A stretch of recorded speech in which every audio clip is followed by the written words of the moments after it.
Indian authorities have deported 38 Myanmar nationals who illegally entered India at the border town of Moreh in Manipur on Tuesday, June 11, an official confirmed.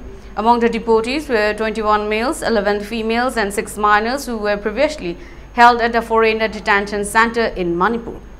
The repatriation process took place at Moreh, where Indian officials handed the Myanmar nationals over to their Myanmar counterparts at the Indo-Myanmar Friendship Gate in Manipur. The individuals had been transported from the foreigner detention center at Sajiwa Jail in Imphal East District of Manipur on June 9 and were subsequently held at the Assam Rifles location key point in Moreh before their deportation.